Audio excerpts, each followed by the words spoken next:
Bonjour, exercice sur le cyclotron le numéro 7.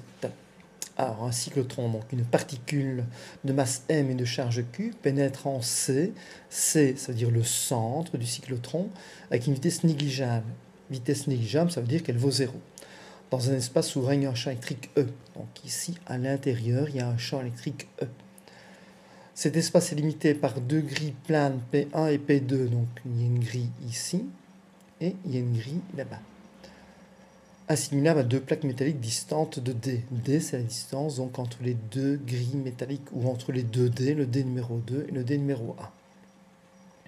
On applique entre ces deux plaques une tension électrique U, donc une différence de potentiel. Et la particule se déplace de C vers K. Quand elle arrive ici en K, elle a une vitesse V0. Et elle va se mettre à décrire une trajectoire circulaire. Quand elle arrive en K', on va inverser la différence de potentiel ici. Et elle va donc subir de nouveau une accélération pour aller vers L. Ici, de nouveau, règne un champ magnétique dans le D numéro 2. Elle va donc subir une force de Lorentz qui lui fait décrire une trajectoire circulaire. Et ainsi de suite. Et donc, on va accélérer chaque fois de plus en plus. Question numéro 1. Exprimer l'énergie cinétique de la particule en K', donc ici K', en fonction de la masse et de la vitesse V0, donc de la vitesse qu'elle a quand elle arrive ici, suite à la différence de potentiel U qui règne donc entre les deux plaques. Quel est le rôle du champ magnétique? Le champ magnétique permet donc de dévier la particule, de lui faire une trajectoire donc circulaire. On a déjà vu que lorsqu'il y avait une différence de potentiel entre C et K, donc entre C et K, donc il y a une différence de potentiel et donc ça correspond à la charge fois la différence de potentiel. Donc il y a un travail qui est effectué. Ce travail correspond à une variation d'énergie cinétique.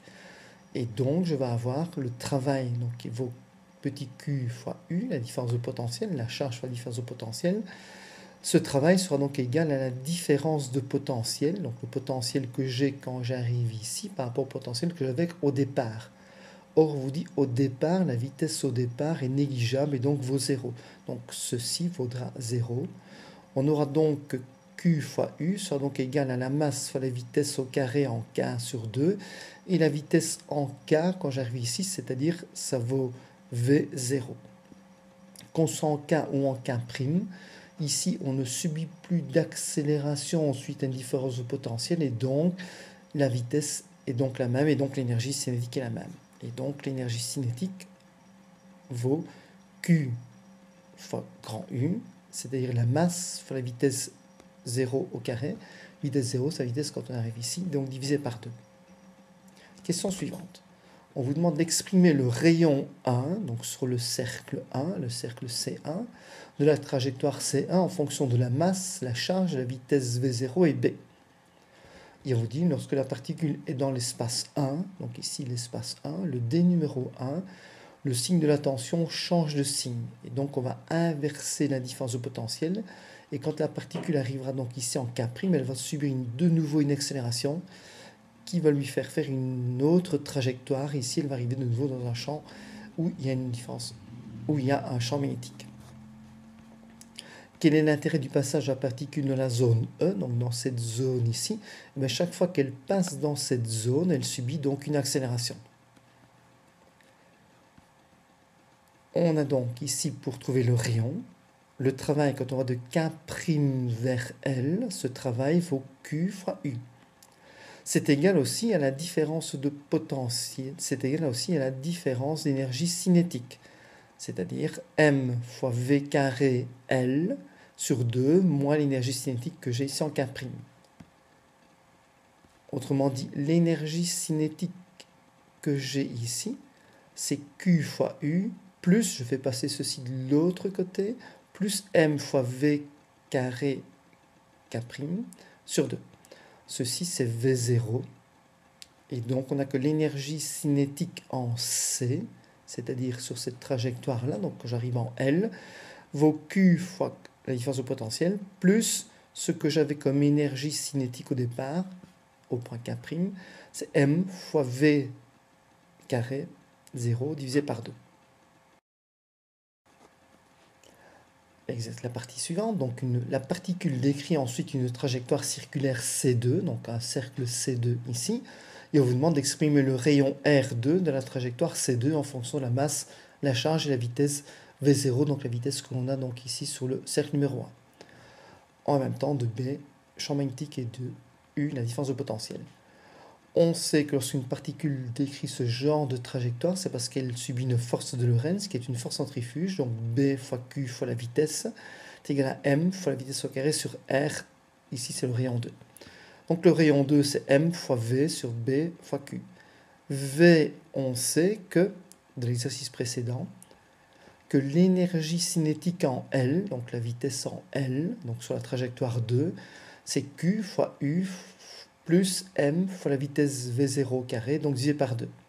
Donc M V carré L sur 2, c'est l'énergie cinétique, vaut ce qui est là. Je vais passer le M de ce côté-ci et là-bas. Le 2, je multiplie par 2 et par 2. Et donc la vitesse en L devient racine carrée de 2 fois Q fois grand U sur M plus V carré 0.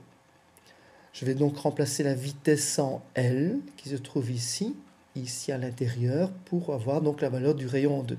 Donc le rayon 2 va devenir M fois la vitesse en L divisé par B fois Q. Je remplace la vitesse en L par racine carrée de 2 fois Q fois U sur M plus V0 au carré. Alors ici, on nous demande d'exprimer la durée du demi-tour L, L', donc sur le cercle 1, et de comparer à la durée du demi-tour pour le cercle numéro 2. Alors la période 1, donc pour le cercle 1, donc pour le tour numéro 1.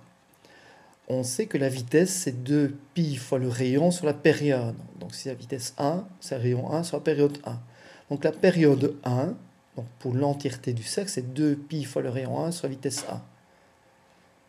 Donc voici, M, on sait que le rayon 1, quand on a une trajectoire circulaire suite à une force de Lorentz, le rayon, c'est la masse fois la vitesse divisé par B, le champ magnétique et la charge. Si c'est le rayon 1, ça sera la vitesse 1. Je vais donc remplacer le rayon 1 ici dedans par ce qui se trouve ici. Voici ce que l'on fait. Donc la période 1, c'est 2π, donc 2π divisé par la vitesse 1, donc 2π divisé par la vitesse 1, fois le rayon 1 qui est là. Donc le rayon 1, c'est la masse fois la vitesse 1 sur B fois Q. On peut simplifier la vitesse 1, et on a donc que la période 1, c'est 2π fois la masse, divisé par le champ magnétique et divisé par la charge. Et donc, on observe très bien qu'ici, la période pour faire le tour numéro 1, c'est tout à fait indépendant de quoi? De la vitesse. Donc ça dépend uniquement de la masse, du champ et de la charge. Ce qui veut dire que pour le tour numéro 2, on obtient le même raisonnement. Ce qui veut dire en conclusion que le temps pour effectuer un demi-tour est tout à fait indépendant de la vitesse. Et donc ce temps sera toujours le même.